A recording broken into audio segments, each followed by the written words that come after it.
Good evening. Thank you all for coming to Grand Rounds. This is our Sustainability in Surgery Grand Rounds, a panel discussion. For those of you that don't know me, I'm Kara Meister. I'm an assistant professor in the Division of Pediatrics, and I'm joined by Laurie Lalakea, who is our fearless leader on sustainability within the department. And we are really lucky. So Laurie runs our OH&S Green Collaborative, and you'll see a shameless plug here for our next meeting, which is October 23rd, right here in the Fee. Tonight we are joined by our healthcare sustainability champions, none of which are otolaryngologists and all of which are excited to speak with us. So we'll introduce them all together, and then each has a short panel, and as we transition the computers, if you have questions for the individuals during transitions, feel free to ask. I'm going to keep my laptop and moderate the Zoom, and then we'll do at the end a panel Q&A and discussion and some closing remarks. So here is our panel. Yes, so we're super lucky to have Paige Fox with us today. Paige, I know, is very passionate about this. She's an associate professor here at Stanford and does a lot of hand surgery. I was fortunate to hear Paige's grand rounds that she gave to her own department about a month ago. It was fabulous. And when I started getting interested in climate, of course, Paige's name came up, and so she's been an inspiration to me. Our next panelist is Jacqueline Wu, who Recording in progress. A resident in the general surgery program here, who's just off of her professional development time. In her professional development time, she devoted a bunch of that to climate and sustainability causes. She's been really generous with me as well, sharing some of her experience and some of her slides as I've been trying to get things going down at Valley Medical Center, which is my primary location. So we're really excited to have Jacqueline talk with us about some of what she was up to during her development time. Our next speaker will be Praveen Kalra. Dr. Kalra is a clinical associate professor in the Department of Anesthesiology. He has many interests in sustainability. He's won many national awards and is an international and national expert in resident education as it pertains to the curriculum, as well as other leading initiatives on the adult side of SHC. And then our final speaker is Dr. Carol Lynn. Carol is going to speak with us tonight about some of the institutional programs that she's participated in that have really spurred the ability to be able to do this. She is a clinical associate professor and anesthesiologist. She's board certified in both anesthesia and pediatric anesthesia. And on a personal note, she is an excellent teammate in the operating room and has won Teacher of the Year for pediatric anesthesia. So we're very lucky to have Carol as well.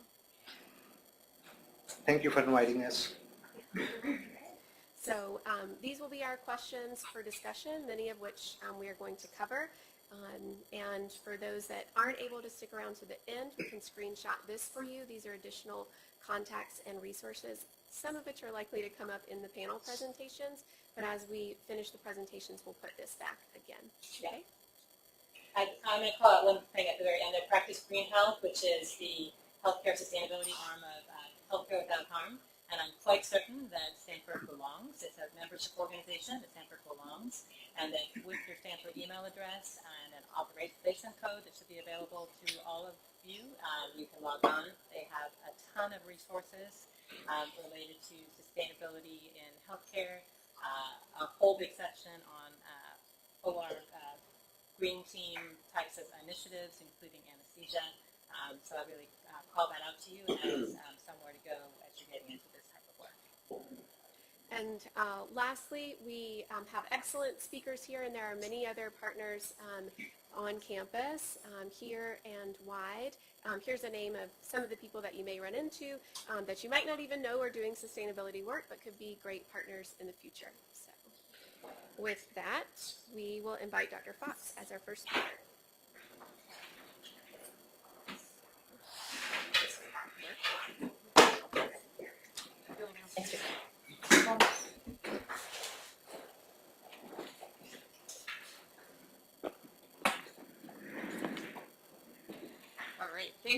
so much for the invitation just to be here. It's really exciting to talk about this. These are always easy talks to come give because it's a topic that I'm really excited about. And I've had a lot of opportunity to work with a lot of great people on this topic. So I have some non-relevant disclosures, but these are the relevant disclosures, and I think the second one's the most important. I don't have all the answers, and so we really, work together to try to figure out what's the right thing to do and what's the best thing to do. I'm going to focus tonight on just one thing that we've done in hand surgery and how hand surgery actually as a community has been working to decrease our environmental impact. So while here we've done projects to do that, it's really been an effort across the United States and Canada and Britain and the world to try to decrease the impact of hand surgery, which is kind of exciting, that we can play a role here at Stanford, that we can play a role globally in that. So one of the papers that sort of started this was, this is an update from 2019, but there was some earlier work by this group basically just saying that do we need to drape someone's toes every time we're doing a lump or bump somewhere on the body? And this referred to both minor skin procedures, which are certainly very relevant to this audience, as well as to minor hand surgeries. And this is a picture of Don Lalonde, who I'm good friends with and get a chance to work with him, with the trash after he excised a minor skin lesion, leaving his operating room. And he was just appalled by this. And he's in Canada, so he has a little more power to change things. And he really changed his practice. And this is his practice today. He's doing carpal tunnel, but he also does lumps and bumps of plastic surgery. And he does it with that white drape that you find in the emergency department with the tiny hole in it. He just puts that over. The patients wear their own clothes, and they just walk in the operating room and lay down. There's no stretcher rolling them there. There's no gown. There's no blankets. There's no drapes. So you can think about on all the levels how much less is being generated. And additionally here, you can see he's also just using sterile gloves and wearing a mask and wearing his own clothes. So I think a question of, is this safe, would obviously come to our minds. Like, will our patients feel okay if we get rid of our gowns and if we take this out of the operating room and we don't have that magical filtration that's occurring in the operating room? And so we really, two groups have looked at this. This is a group out of Utah, and they looked at this for 1,404 surgical encounters, and they said, is the procedure room safe for hand surgery? And I think this is really important as we think about how can we decrease our impact of waste. We need to think about it as a quality initiative. We need to be delivering the same quality care no matter where we are. And so they looked at this. 5 different surgeons. You can see primarily they did carpal tunnels and trigger fingers, but you can see they did a bunch of different stuff. And at the end of the day, what they found out was really the complication rate was extremely low, and even lower than in some studies with a normal operating room. Well, we said to ourselves, well, what about really sick patients? The VA patients come in with every comorbidity that you could possibly imagine. And about 20 years ago, one of my senior colleagues created a procedure room for us to do these cases at the VA because they were waiting years, months, years to get their procedures done. And so we went back and looked at 2,717 of those patients, and we saw the same thing. While we did have a slightly higher complication rate than some other studies, just with our medically complex population, in general, the numbers were exactly the same. You can see those p-values over there are meaningless. So really no difference. So important to show that this work is very safe. So I wanted to do this for my own trash. I wanted to take on responsibility for myself and say, how could we do this? And so what I did was use the cost savings reinvestment program here at Stanford. I encourage you guys to look into this. I put the email up there. I'm happy to share these slides. It's a little hard to find this program on just the website. But what the cost savings reinvestment program is it's an opportunity to demonstrate to the hospital that you will save them money. Now, there's sort of a minimum bar for that of about $50,000 that you're going to save them over a year. And if you can show them that whatever change you're going to make is going to save them that kind of money, they say, well, we'll give you some of that money back. And you can then use that money for education, for giving presentations, for travel. You can't use it for salary, but you can use it for a lot of other reimbursement type activities.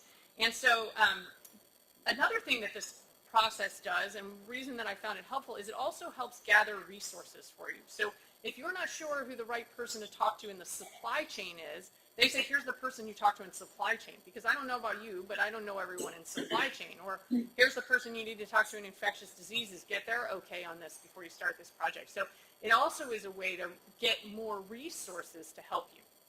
So that's what we did for this project.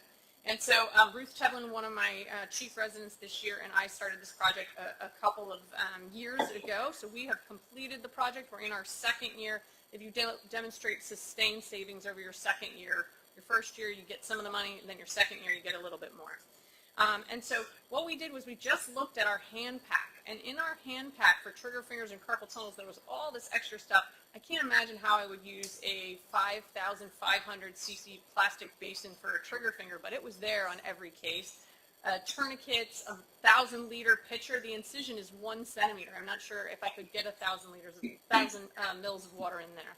So anyway, we took out all this stuff, and we took out our gowns, and we turned our pack into this, which was really exciting. That's our new minor hand pack. And just to give you an idea what the old pack looked like, it looked like this on the left.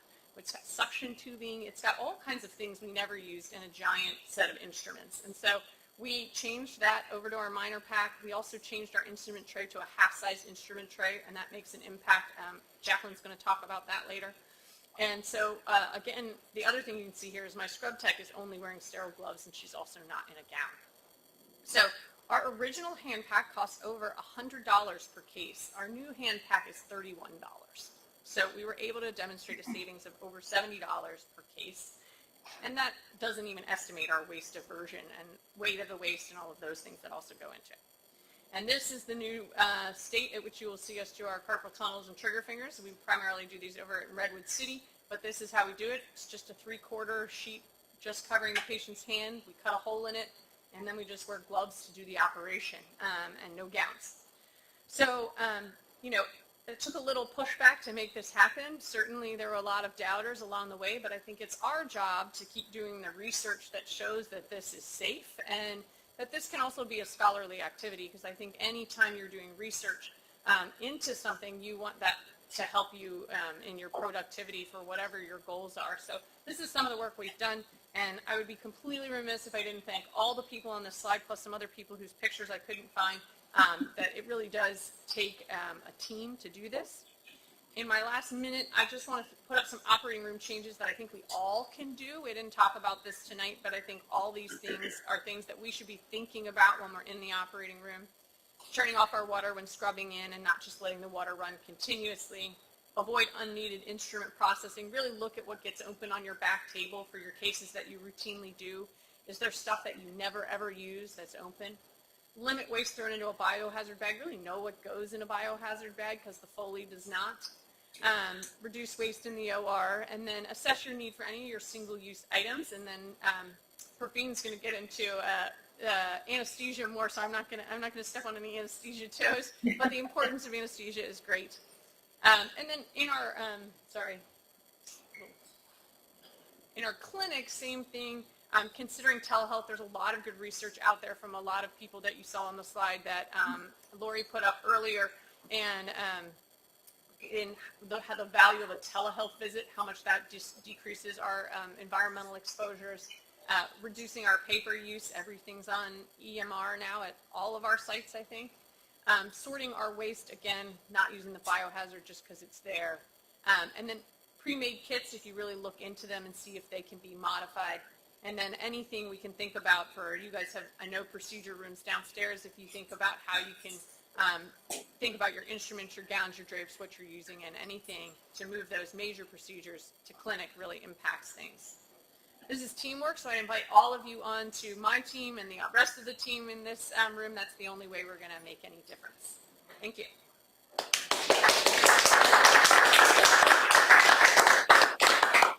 Thanks so much, Paige. That was really, really excellent. And I think it really shows us how we can start thinking about things with a different lens in our practices. Next we have Jacqueline. And Jacqueline, I think, is going to talk about other ways that, or other examples of what we can do in the OR. Questions for Dr. Fox while Dr. Wu pulls up her slides? How were you able to convince other members in your department about this whole process? I mean, folks who are naysayers, this. I'm this a can- bully. That's how. I think everybody actually is willing to do their part. If you tell them it's, show them the evidence that it's safe. I think people do want to do their part. They may not be in a position that they have the time or energy to lead the charge, but I think a lot of times they're still willing to get on board. Certainly, I think we have to be willing to show the data that it's safe to get people on board. Is that going to impact change of guidelines? For example, like we have ERAS guidelines, are there any sustainability related guidelines that can come in hand surgery? So every hospital or every institution can say, you know what, now this is going to be sort of a standard of care that we can do these procedures safely using minimal materials. Yeah, so the British Society for Surgery of the Hand has done that, and they have published their guidelines, and it is guidelines throughout the nation there. The U.S. is a little bit more stubborn, but certainly it can be done.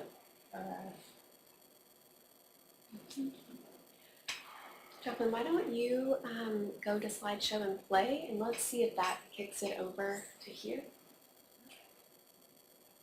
Did not. Okay, let me see if I can on the Zoom. If that helps. If I share screen on Zoom and do it that way. I think I should do That's that. that's the Zoom. It probably would. I think now. Oh, now we're there. Okay. Faulty wiring. That's awesome. Thank you so much for having me as well. I'm super excited to be here and very excited and also working with people like Dr. Fox, Dr. Kalra, and Dr. Lin on all of these projects. I'm Jacqueline. I'm a general surgery resident, PGY 4, and I spent most of my last year working on this sort of work and trying to figure out how can we meaningfully reduce waste working in such a big hospital where it seems like we have the resources are infinite. So I wanted to share a little bit of my experience, some challenges, and then some of the ways that I found to try and get some early wins and build a little bit of momentum for this kind of work. So this I'll kind of skip over because I think Dr. Balakea gave an excellent grand rounds on this, but what I always think is super fascinating that really drew me into this work is that if you look at the healthcare industry, especially within the U.S., and if that we were our own country, we would be 13th in the world for how much carbon dioxide and how many CO2 equivalents we make, which is insane. Like 13th as a country, just healthcare as an industry. So a lot of work to be done here, I think. And of note, we have a very outsized footprint. So we like to be number one, and we certainly are. And to provide healthcare, we produce the most CO2 equivalents per capita of any country in the world. Really briefly, specific to Stanford.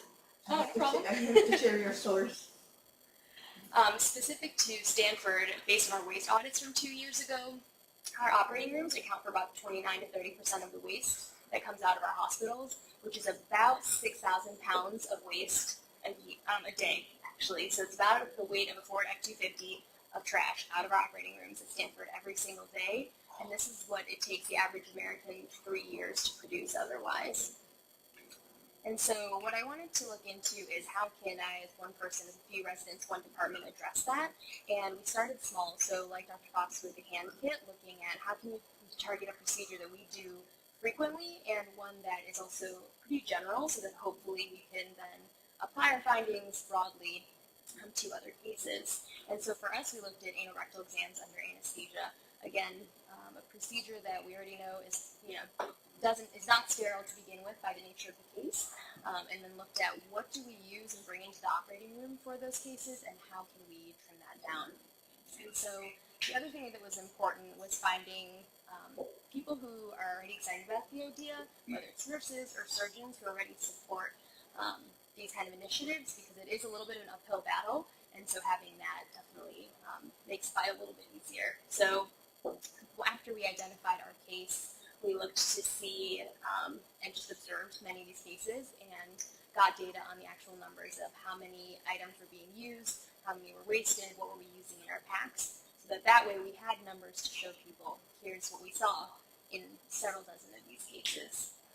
And then we found by looking at this that there were 3 general areas that you can target for waste reduction, many of which Dr. Fox alluded to. So I'll briefly go over the instruments, our packs, and then preference cards as well.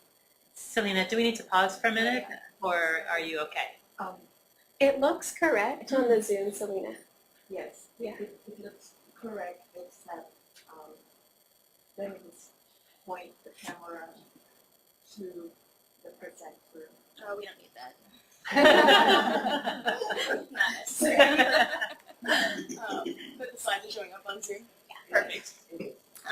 So similar to hand cases, this was a not uncommon sight for us. So to the left, we have our back table set up with the minor pack, and to the right is our instrument tray.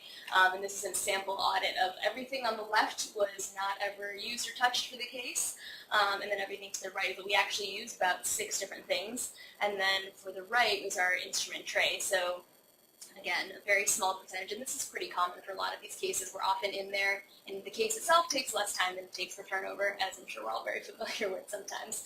So we wanted to see how can we address these different components of the case. And sorry, Jacqueline, you did that by watching what people use and kind of taking ticks on a Yes, yeah, it was Yeah. it is labor intensive. Okay. But I think a lot of the times too, we have a general sense based on our experience of often what, so it doesn't necessarily need to be quite as manual. Okay. And so here's our instrument tray that we started out with, about 60 some instruments, and this was the usage. So we saw that many of them were never used at all, and they kind of delineated themselves into 2 groups on their own. So there were a couple items that were used. You can see the percentages along the side. So this is 30%. So really less than half of the items were even used at least 30% of the time. And many were never touched, but they still then need to be processed and sterilized, which all takes water and energy. So what we did is we took the existing tray and we divided it into 2 smaller trays, which are half the size. It's about a 40% reduction in instruments. The important thing here was that the small tray, you can fit 2 of the same size tray into the autoclave or the washing machine where you otherwise fit 1. So the number of trays, once you have the trays, less relevant than how much you can fit into the processing in this case.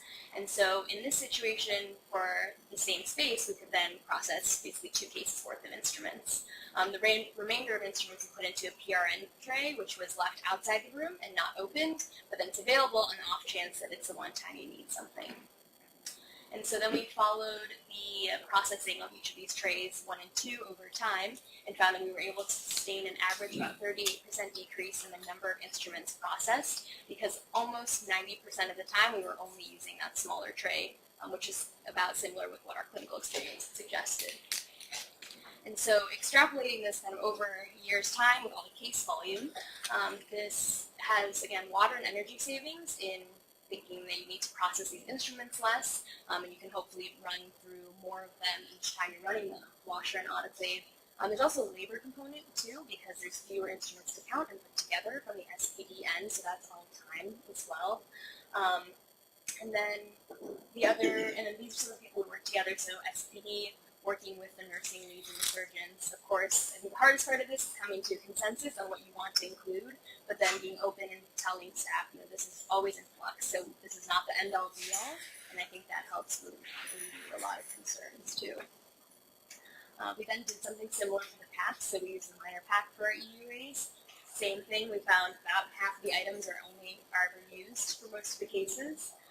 So this is our existing back table, and the items we found that were frequently not used were, again, these basins, extra towels, and drapes. And so we're currently in the process of figuring out how do we get rid of all of these items. So by weight alone, it's about a third of the weight of the pack that really is hardly ever touched or used in these cases. And so trying to develop now kind of a new minor small pack that can be used for a lot of these lumps and bumps in cases that really don't require the giant pack that is otherwise brought out. Jacqueline, just to clarify, when the old way, when you have those items that are unused, or Dr. Fox, you can answer as well, are those just going into the trash at the end of the case? Yeah. So all those items, unfortunately, everyone likes to think about recycling first, but it's actually very challenging to recycle healthcare plastics, and the best thing to do is just to not bring them in at all because so much of recycling can't get purchased, or it's just really hard to find a market for it. Yeah, then so once it's open, it's that's fresh. it, Yep, exactly. exactly.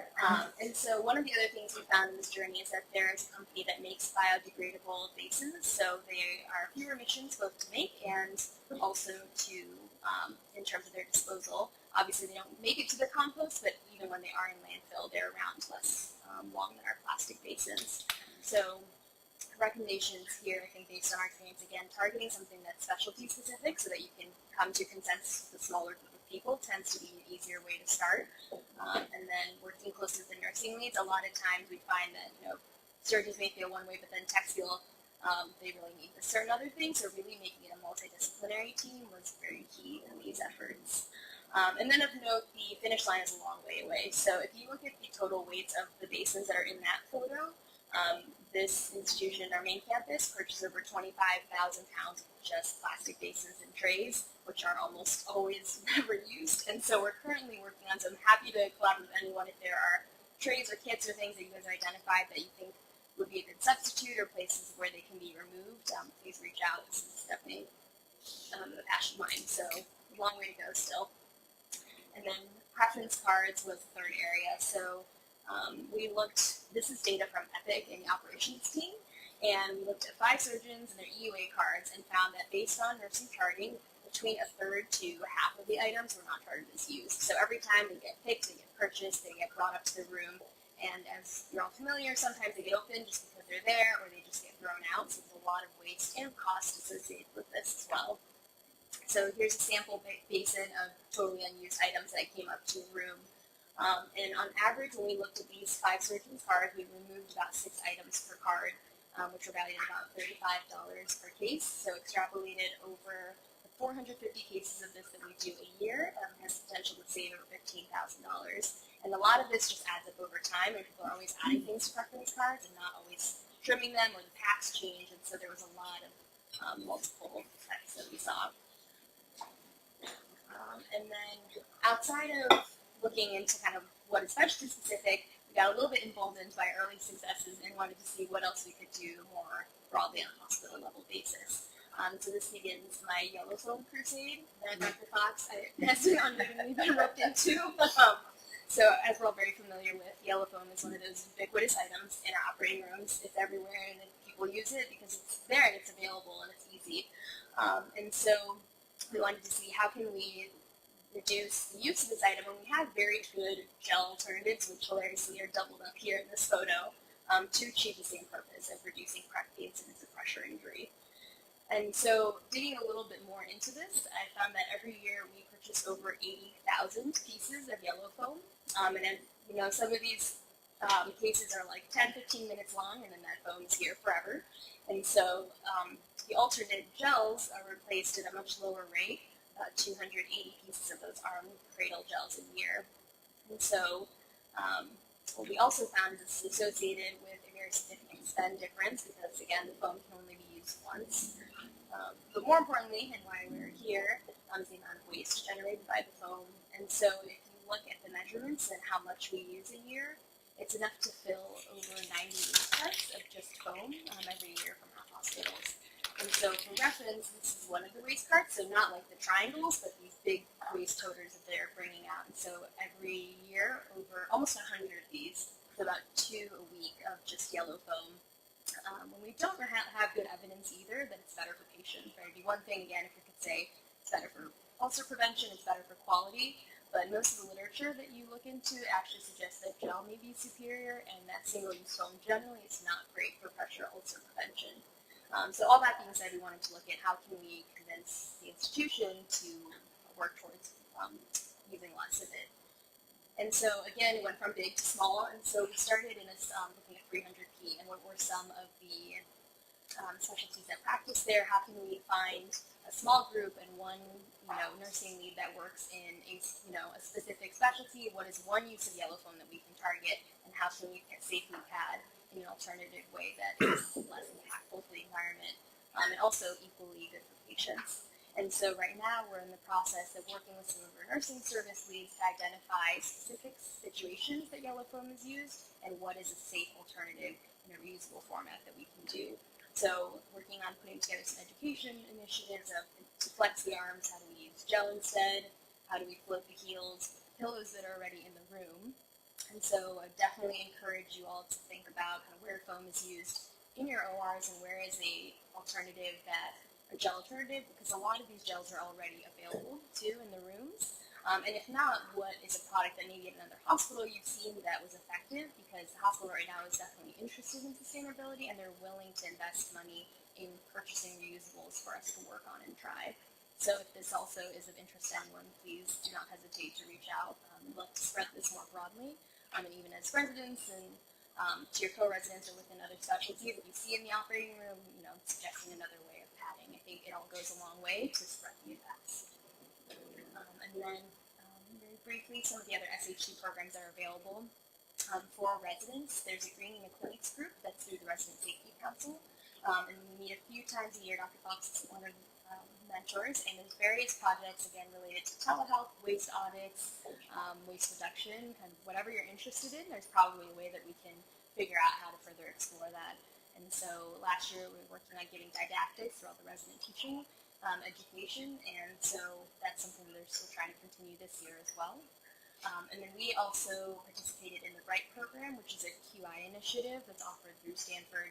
It's a little bit time intensive as a resident because you have to do several afternoon sessions, but definitely an option for people who are thinking about research time or side projects, where you can get, again, some more institutional backing to get through some of these projects when you're trying to work through the system level of the hospital. Thank you. Thank you, Jacqueline. Jacqueline, you're going to help pull up the Yes, collar? got it up here. Perfect. So Jacqueline and Stephanie, sorry, I didn't mean to point at you. Stephanie in the back there, they're our resident leads for the resident Greening the Clinics group this year. So if any of this sounds interesting to you and you're a resident, that's a great way to just get your foot in the door and learn from others doing the projects, and participate in the process. It's really not time intensive, but a group of interested residents doing it, and it's all resident run, resident led. Really cool. Thank you. Hi, I'm Praveen Kalra, and thank you for inviting me again to share my journey of sustainability at Stanford. So I'm going to start with one of the studies that came up in 2017. The National Health Services of UK did an annual survey of the emissions coming from surgery and found around 42% of emissions within the OR comes from anesthetic gases. 42%. 22% specifically from fluorinated anesthetic gases, and around 20% from nitrous oxide. And even within that 22%, 85% of them came from an anesthetic gas called as fluorine. Surgical procedures are actually responsible for only around 23% of carbon emissions, pretty much identical to anesthetic gases from fluorinated ones. And the surgical inpatient days were around 29%. If you exclude surgery, most of the emissions came from energy usage, 58%.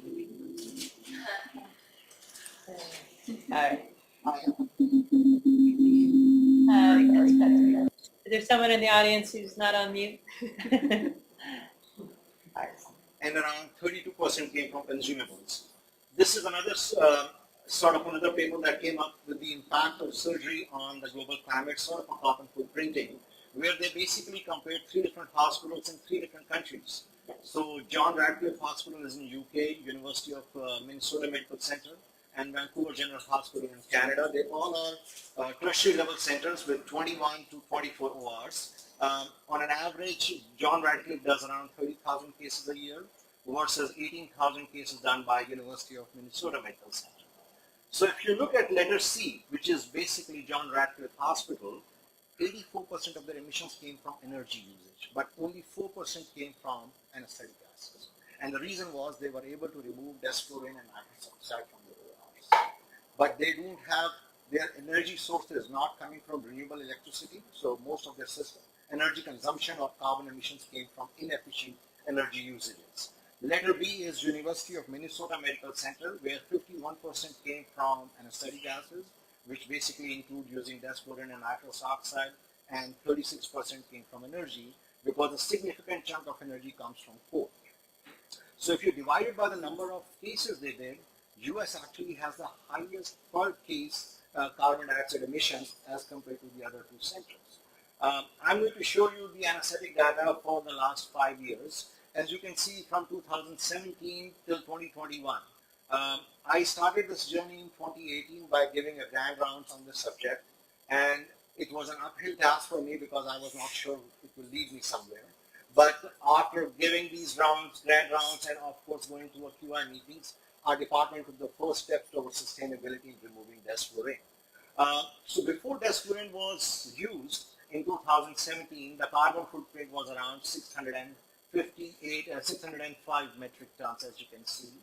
We didn't have enough data on how much nitrous oxide we are using by then.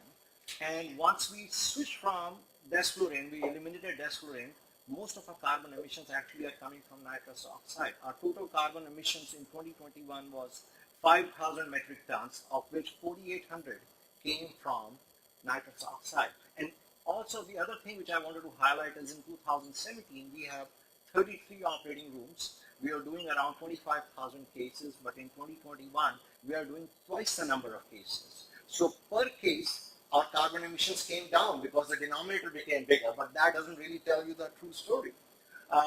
These are some of the numbers when we removed desflurane and converted and replaced it with sevoflurane. Not only we saved almost $200,000 for the hospital, but we could reduce our carbon emissions by 83% prior to when we are using desflurane in our operating rooms. So the second club, so we removed desflurane in the operating room in 2019. This is my second project. I'm trying to address laughing gas. So laughing gas, nitrous oxide has a global warming potential of around 265. It stays in the environment for 100 years, and it is actually responsible for 23% of Scope 1 emissions. More than 95% of the medical gas emissions are coming from nitrous oxide, and we actually calculated how much nitrous are we actually giving to our patients. So we collected the purchase data, then compared it with the EPIC data, how much is given, and we found only less than 10% is being given to the patients. So in other words, we are leaking almost 90% from the inefficient delivery of these gases. It's a very cheap gas. It doesn't cost a lot, so it's $63,000 annual spend in 22.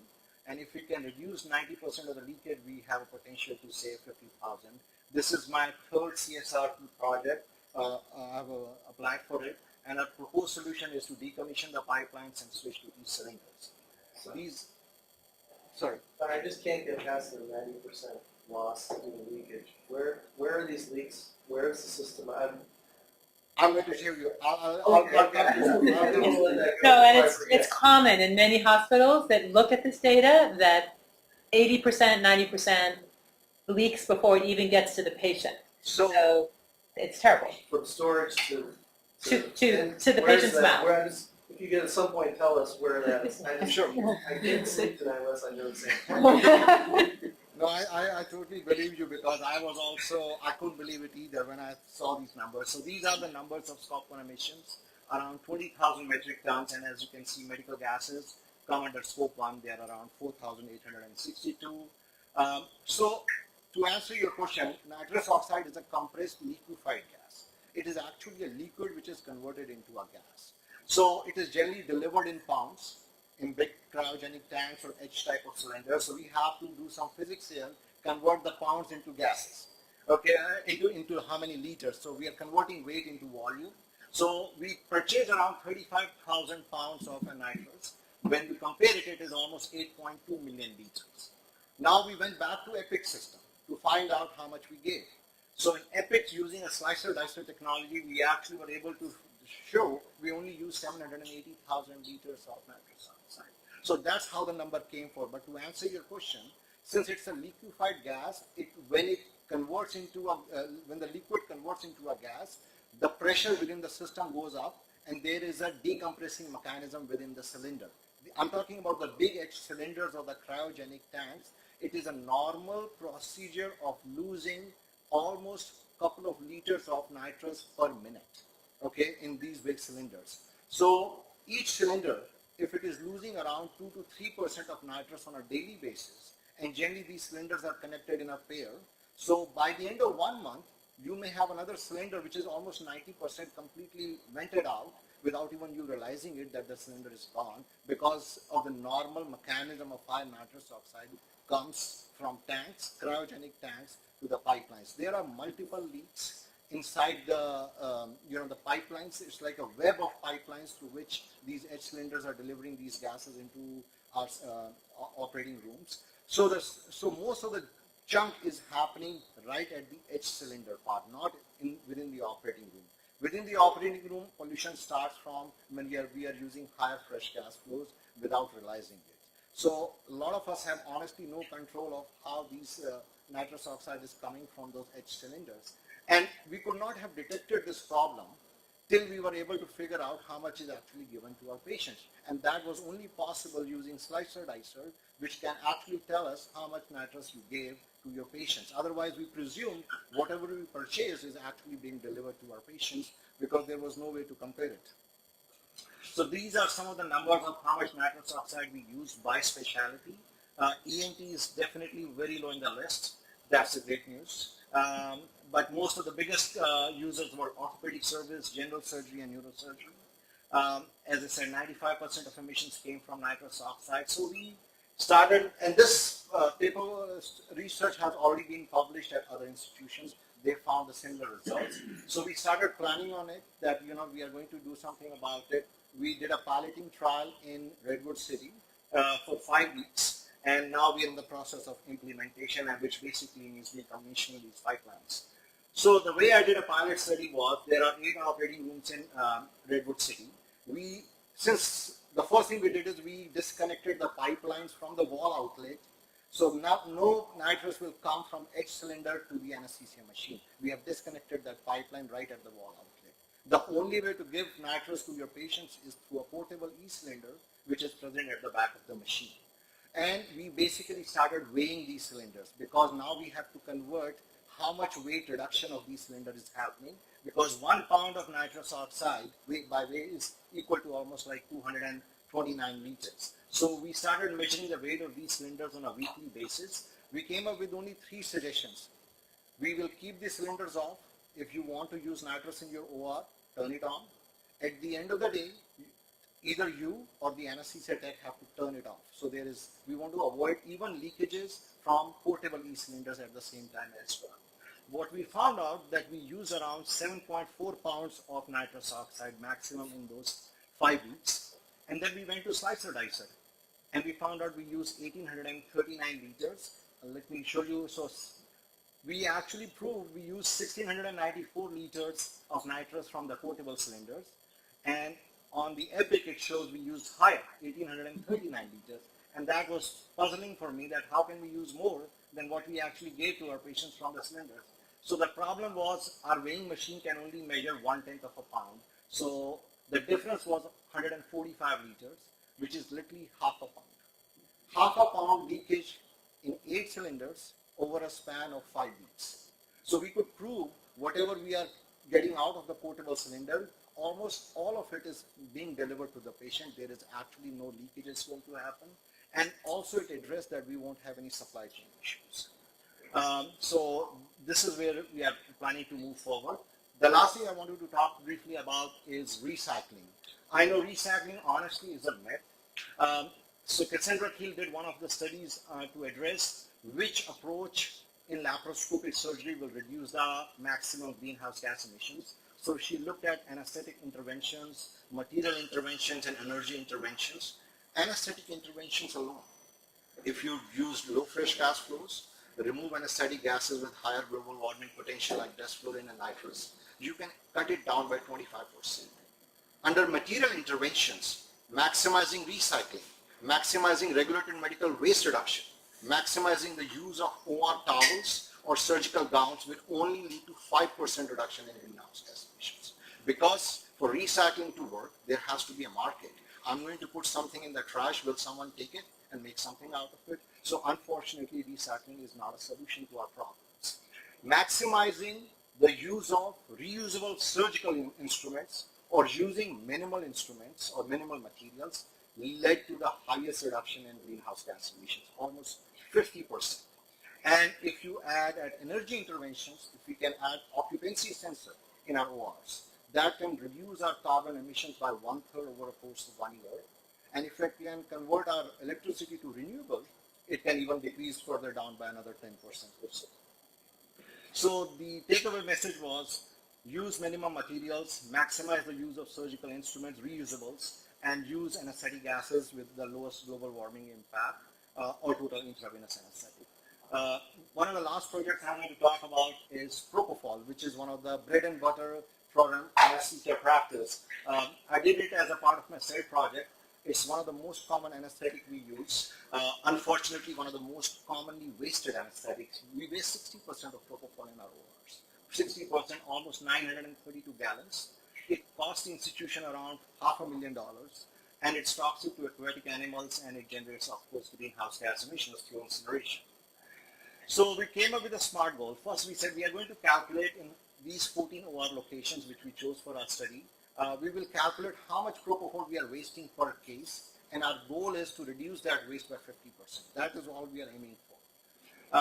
We did a survey. Why is this waste happening? Work pressure was the #1 reason for wasteful practice. We didn't have a standardized tool. How much propofol you need for the duration of the case. Easy access to large size bottles, 100 cc bottles, inconsistent utilization of syringe pumps, and there is a lack of awareness among anesthesiologists about the impact of their actions. So we came up with only 3 interventions. Remove access to large size bottles, give them a calculator, how much propofol do you need for the surgeries, and encourage everyone to use syringe pumps. And by doing so, in 3 out of 4 locations, we could show 34 to 61% reduction in our greenhouse gas emissions. If we can extrapolate it and try to do it in the whole institution, we can save almost $300,000, and we can cut down our carbon emissions from propofol by almost 2/3. So I'll end by saying we do not inherit the earth from our ancestors, we borrow it from our children. Thank you. Thank you very much.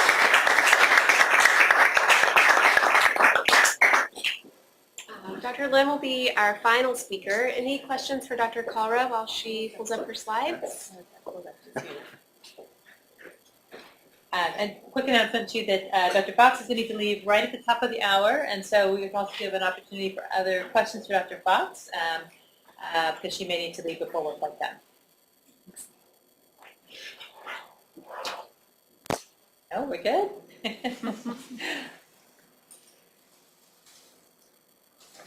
So far, so good. Hello.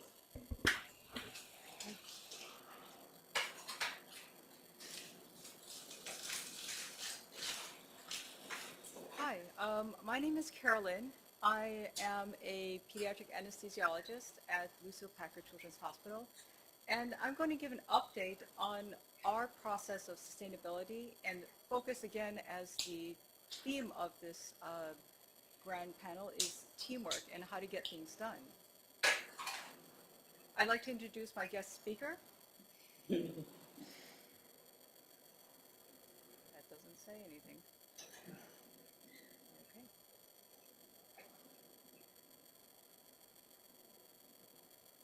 Is there a sound to this? Well, there was a special effect.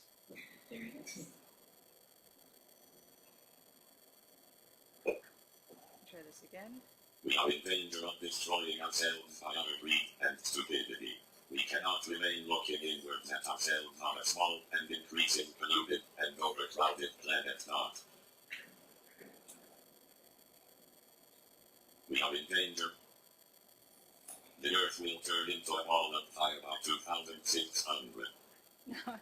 So he made this prediction, and even though 2,600 feels like it's a long way away, but actually every year that we experience climate change, it feels like we're one step closer to unsustainability and living in a fireball.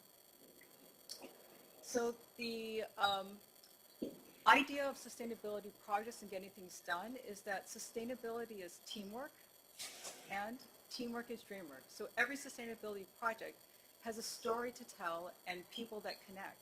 And I'm going to introduce a bunch of people that are very important for sustainability so that this talk you ended is actually more about how you can make a connection to the sustainability team in your hospitals and in your groups. A lot of people in the hospital don't even know that we have sustainability leadership officers. At the pediatric site, we work very closely with Christina Foster, but there are actually several leaders in which they are more connected to the adult side as well. The big person that I work with is Tara DeFina, but you guys, if you reach out to the sustainability officers and start your sustainability journey, may actually encounter a bunch of these other people that are very important for our hospitals.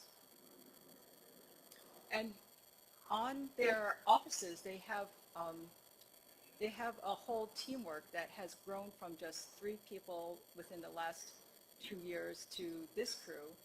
And those of you who are LPCH, you may be able to recognize the person who is on site. That person is Dana Hineker, because Christina Foster is often a remote worker. And if you get sustainability projects funded, you will be often working with a lady called Erica Kimball, who will be guiding you on how to use your funds. So sustainability often feels, because the whole concept of climate change as a problem that is too big to be solved. You often feel like you're just a single person climbing a rock, maybe another teammate above or below you, but you definitely feel like you're on a cliff and you may fall down or come across a lot of obstacles. So when I talk about the sustainability team, I'm going to show 3 projects that show the process, and I'm going to focus on how not only teamwork is needed, that you need money, people, and time. And I'm going to show you guys some steps to get money, people, and time on your side. An example from an outside institution is from Cleveland Clinic. There is on the C-suite, John Ultek, who set a green revolving fund. And this green revolving fund was communicated from the C-suite down to all the healthcare workers. They set ambitious goals. They got communication, education, and protected teams to actually develop sustainability projects. They started out with an investment, and they used whatever money is saved from the investment to reinvest into more green projects. So within a whole year or 10-year period, they reported that after initial investment of $35 million, they accounted for $100 million reimbursed to the hospital. On our hospital side, our green revolving fund can be what we call this cost-saving reinvestment program. And Paige Fox and Dr. Kalra has mentioned this, and it can work for you too. On the children's side, this was recently formed within the last year. It is led by Dr. Kevin Shea, Dr. Kun Shi, and Rishi Seth is the C-suite leader, and Naruko Nakichi is the administrative fellow. And just a brief overview of the CSRP program, that it is a mini green revolving fund that we hope can get bigger. It's not meant to be a barrier, so when you apply to it, you simply have to send an email with your intentions and meet with one of the committee leaders. They will review your process, have a committee meeting, and invite you to present. Again, as Dr. Fox mentioned, these funds go back to your department for getting the project launched and for making sure that you're supported through and successful in your program completion. For those of you who are at the PD side, you may recognize certain people within anesthesia. That would be Rebecca Clory. And for those of you who are not within the anesthesia side, in the surgical side, you'll recognize definitely Dr. Shea, Dr. Kunch, and one more, Kali Tillison on the orthopedic side.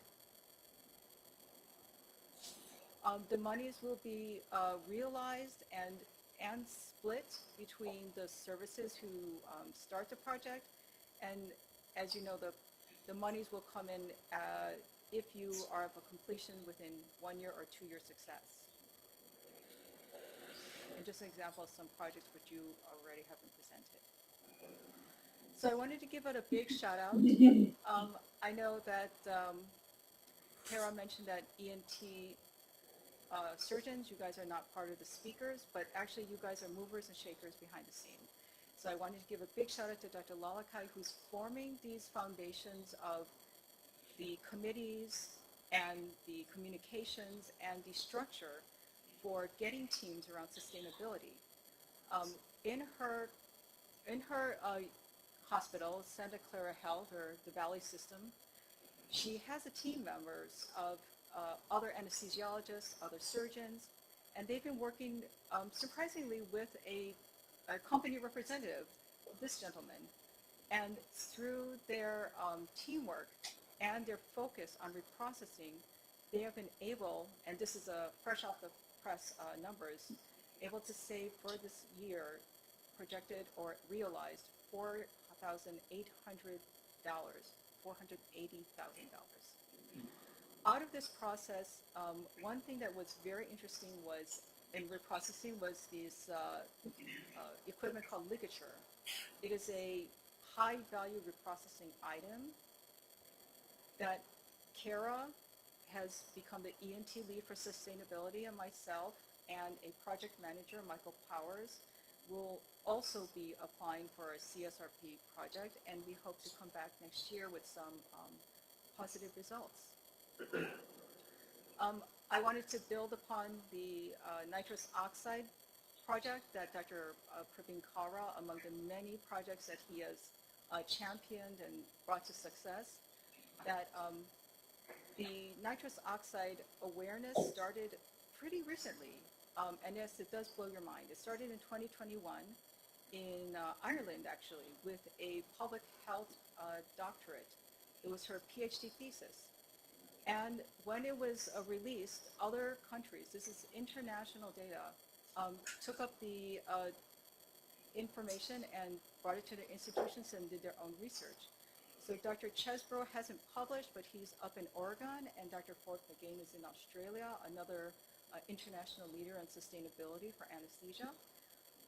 And from that, we have built into or launched into our own Children's Hospital nitrous oxide waste project called NOW that will be initiated very soon in our pediatric hospital.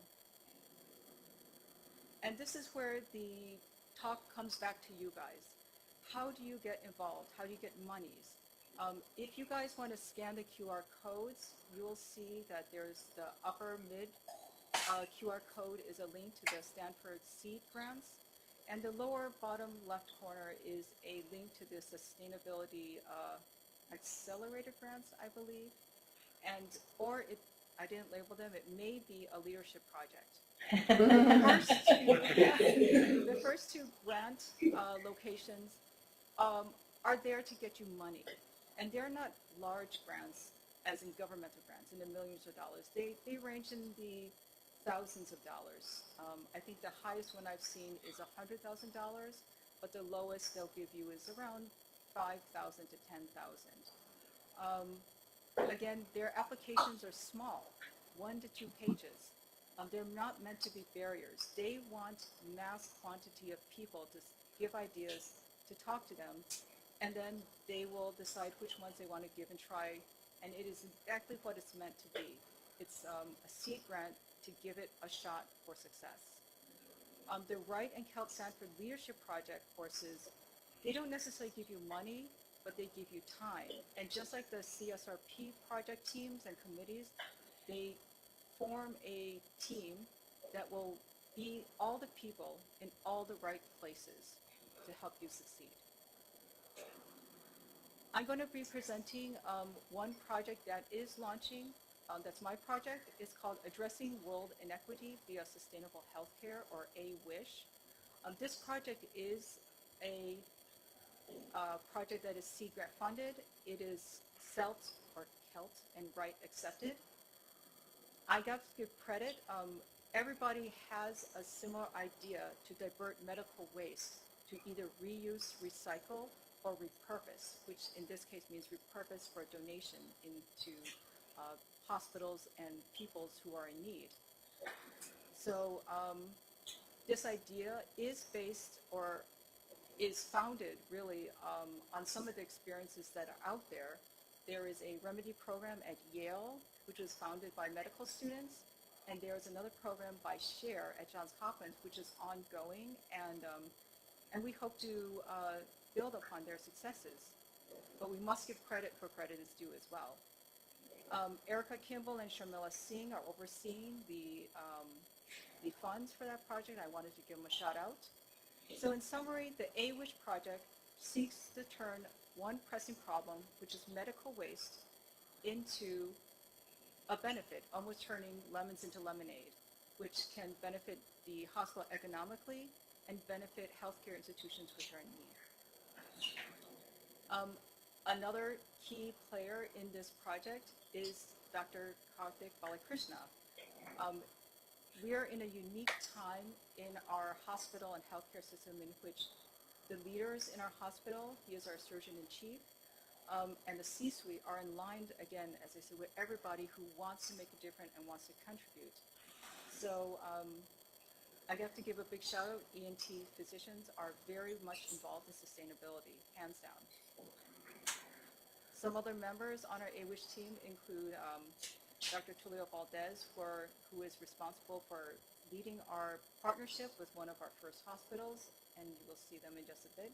And another C-suite member is Amy Semple, if you're at the Children's Hospital. She is a big sustainability champion. So with the AWISH, just a summary, we're addressing medical waste. We're diverting it from landfill. We are diverting it to, the heart of the program is to divert it to hospitals in medical need. And through our waste diversion, we'll identify reusable items, we'll identify recyclable items, and we'll identify items for donation. And that will all lead to decreased costs of waste, graveyard waste from the hospitals. It is based on a volunteer service that will provide the sorting and the quality products at the other end. And we also need to make sure that the recipients have a say in the process so they don't get carbon-free footprints or the carbon load just shifted down to them. And I'm going to talk to you about our first partner for AWISH is Casa del Niños. And the leaders on that team are the chief or the director of the hospital, Dr. Luis Alberto Percy. And there's an otolaryngologist who's our champion liaison, who is Dr. Perla Villamor. This is a short video on it. And this is the hospital in Cartagena, Colombia. It's very bright and very sunny. They do a really good job with the hospital, and all of their equipment is donated. That is their one ICU. They have one other step-down ICU, but this is essentially it, with all donated materials.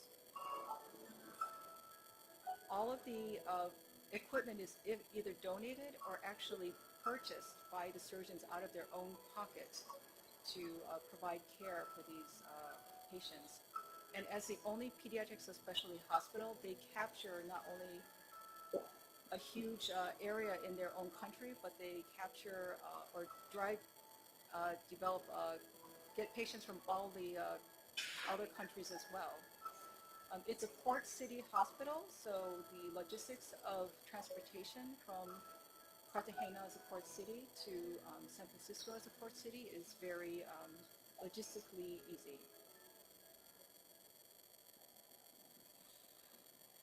So what are the next steps to take besides getting involved with projects? A lot of the things that you can do are also self-education. You can look up the Yale School of Public Health. That's a Climate and Change in Health Certificate program. The QR code is on the top right.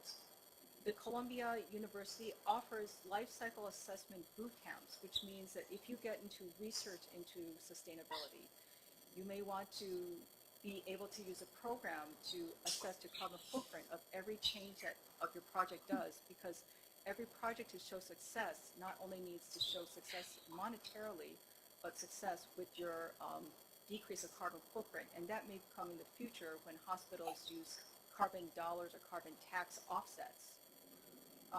Get involved in all the programs that were listed before, such as Climate Change for Health,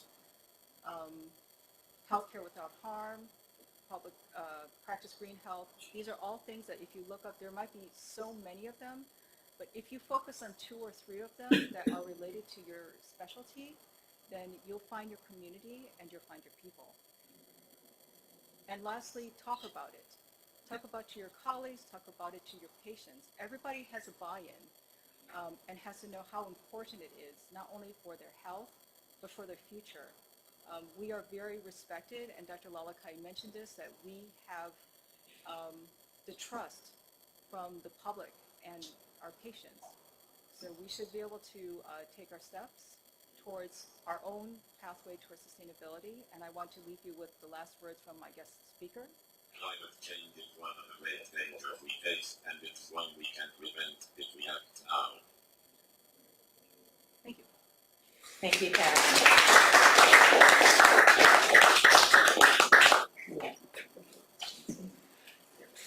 So thank you all for our speakers. I hope that we accomplished our goal, which is to spread the word about what's going on, and more importantly, try to provide you with ideas and avenues about how you might engage in your own sustainability journey, or support those that are invested in this work. I think we could spend a long time discussing, but perhaps we'll save that for a second grand rounds. Yep, I agree. Thank you so much. We can take a few questions if people have questions, but I think we won't have any further panel questions. So, yeah. All right, well, a question for the audience. Is everybody inspired? Yeah, at least to support this work if you're not going to take it on yourself. But I think there's one quick comment. yes. I think one of the things we need to do is to educate our health industry to reduce the production of single-use durable goods. And I was happy to see that Stryker cooperation. But we have a lot of companies now that are constantly coming up with disposable, durable goods. Yeah. Because the most more profitable. More profitable. The most recent one is a disposable rigid endoscope. So we use a lot of endoscopes in ENT, and this company is trying to sell us disposable endoscopes that you throw away after each use. It's really difficult to fathom this. But it's a matter of supply and demand. So they're supplying this because the doctors are clueless and they demand it. So when the company comes and introduces something to you, the disposable wand for $600, you have to ask them, could you make this thing reusable for $1,200? But of course they could. But they only sell one for $1,200, whereas they're going to sell a whole bunch of them for $600. So we have to educate our industry, and that's a matter of supply and demand. If we don't demand it, they're not going to sell it.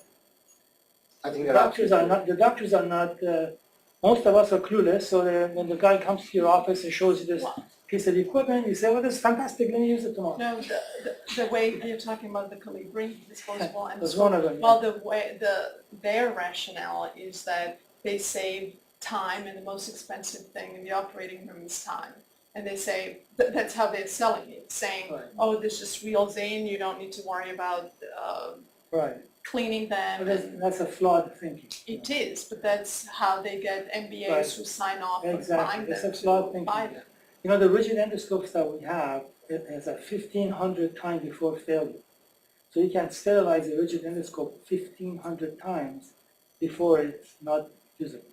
And then we buy them about $2,300. So you buy something for $2,300, you can use it 1,500 times.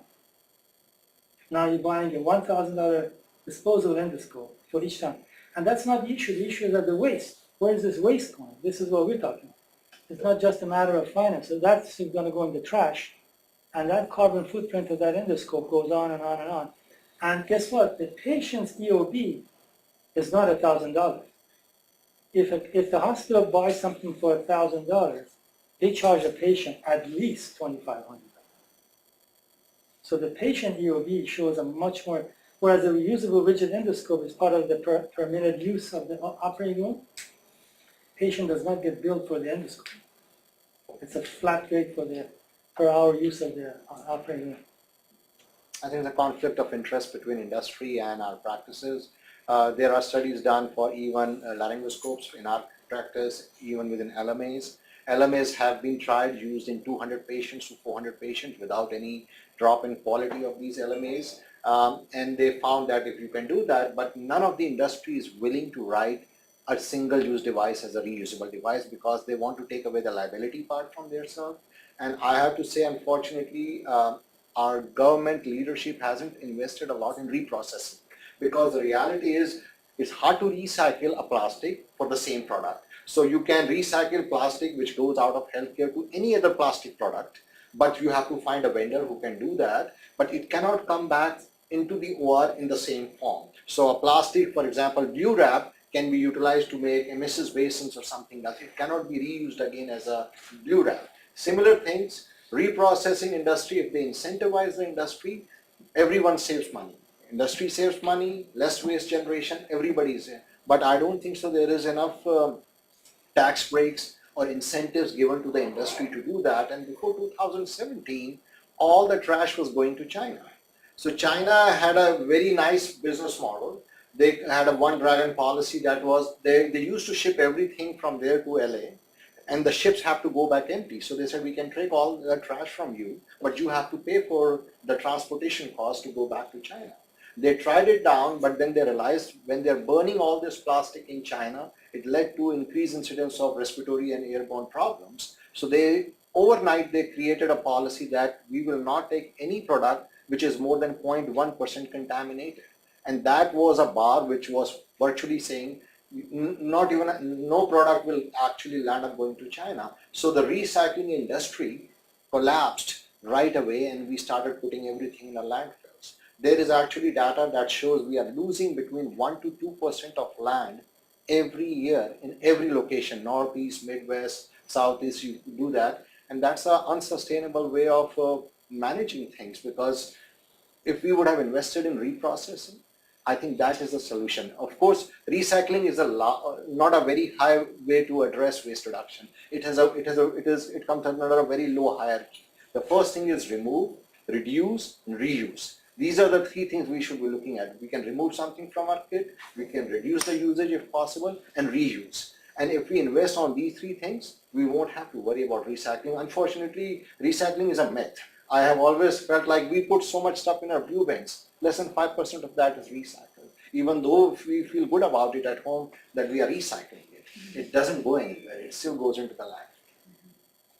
Sam, you had a question as well?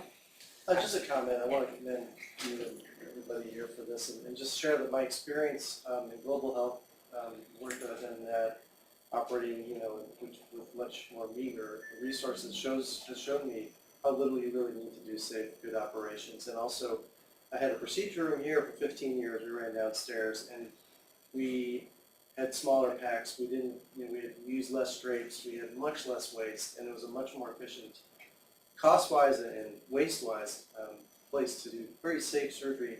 Seeing those papers makes me think I should publish my experience over those 15 years of running that and what the difference was. But anyway, I just wanted to thank you for your presentations and make that one comment. So. Yeah.